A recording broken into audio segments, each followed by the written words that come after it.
Good morning. It's Wednesday. I hope you're safe and well. Thanks for tuning in this morning. This morning's talk is a little bit longer than my other ones and a little bit goes in a different direction. So you might want to hit the pause button, grab a cup of coffee, and find a comfortable spot. But I do appreciate you watching.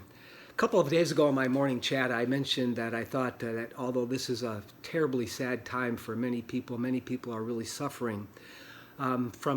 From my perspective, it's an incredibly exciting time. I feel like I'm learning something new every day. I'm discovering new ways to communicate and utilize technology. And one of my favorite people replied that they were excited to learn about this reinvention project. And Michael, share more. Can you put some meat on the bones? And I shot back an email and said I thought we need to begin not with a discussion of technology, but with our story, our message. What are we trying to communicate?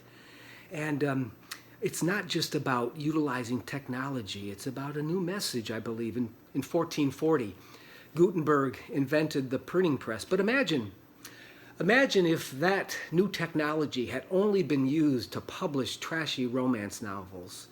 Human civilization wouldn't have been advanced.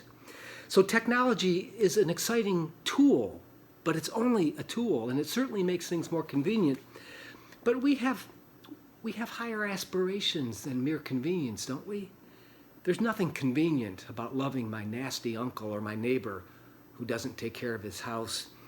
There's nothing convenient about caring for those on the margins, and it's certainly not convenient to love the person who voted for someone that I didn't. And it's rarely convenient for me to make room for people outside of my puny tribe.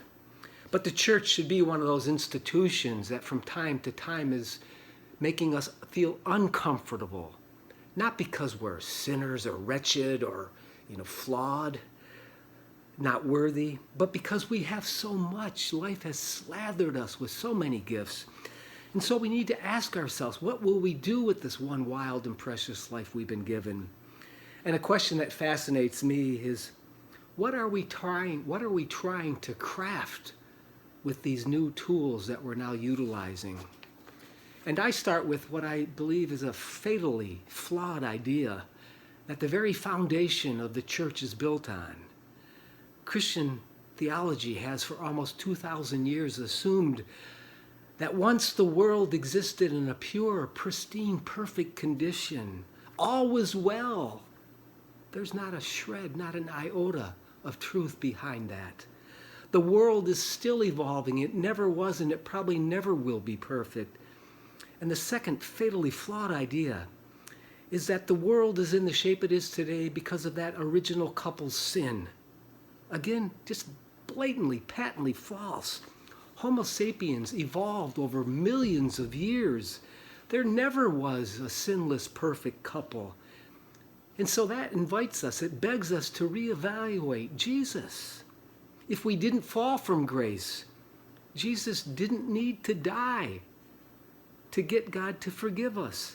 God doesn't need 12 pints of human blood to say, okay, I'll forgive you. We know from Jesus' most famous parable, the prodigal son, the father freely forgives. He doesn't need a bloody sacrifice. He embraces his wayward son and says, welcome home. We are, despite what that old hymn suggested, we aren't washed in the blood. Those thoughts and images are not only offensive and barbaric, they've long outlived their usefulness. And so from my perspective, and I could be oh so wrong, Jesus didn't come to die, but to show me how to live. He didn't come to save us, but to savor us. The world has a way of beating us down. We're in the business of building one another up.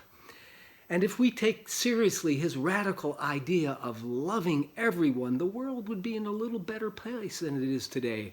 Oh, certainly love is not going to stop things like the coronavirus, but it will make life much more enjoyable and pleasurable.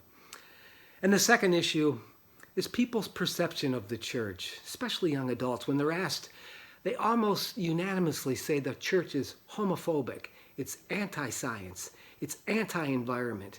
It doesn't affirm the full rights of women. None of those things are true of the Gilford Community Church.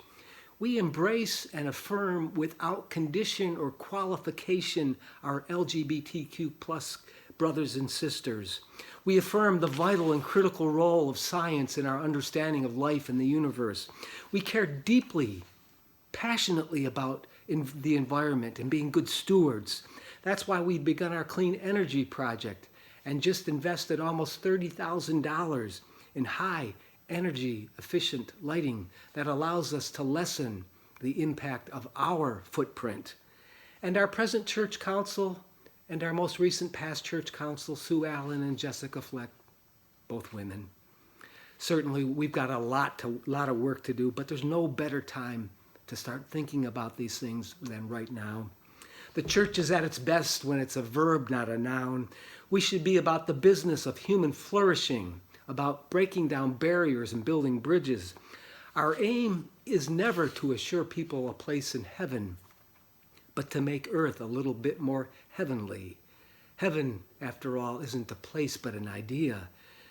And so the church must be a safe place for anyone, a place where we can give voice to our deepest doubts and those things that haunt us and keep us up at night. And we shouldn't ever have to worry that we'll be judged for having those doubts. It should be a place where all of us discover just how life has gifted us, but also a place that then asks of each of us, so now what will I do and how will we use the gifts that we have been given to enrich and enhance the world? The church should not be an institution that blindly pledges allegiance to the state.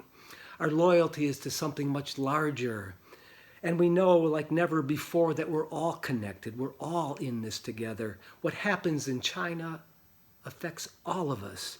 We're in this together, and so our theology and our churches must have a global, universal perspective.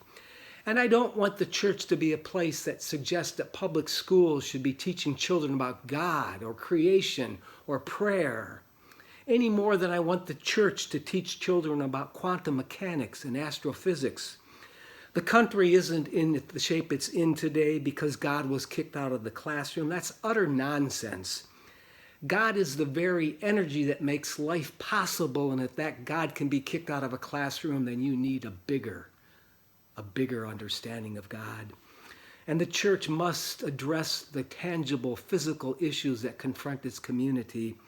How will we support the young small business owner whose business is now closed because of the coronavirus? And what about her employees? What role can we play in their life as they attempt to recover and rebuild? Our Got Lunch program, our mobile meals program, the role we play at the Friendly Kitchen and Isaiah 61 Cafe, they're all addressing the real issues that confront and plague so many in our backyard. And then how can we be present and an empowering force to the young family with two working parents for whom Sunday morning at 10 just isn't going to work? How can we help them in their quest to live the good life and not make them feel guilty about not showing up on a Sunday morning? In a state with an aging population, our mission in serving the elderly isn't simply to promise them a good funeral, but how to help them to live meaningfully as long as they're breathing. The church has to be more than an exit strategy. These are just some of the things that have been on my mind the past few years. I welcome your input, your criticism, your guidance, your questions, your concerns. But most of all, I hope that we will take advantage of this very important moment and not squander the opportunity of asking the tough questions like, why are we? Why are we? And what should we be about? And how best do we work together with those within and outside the church? Thanks for checking in with me this morning. Take care. Continue to be well, be safe, and be smart.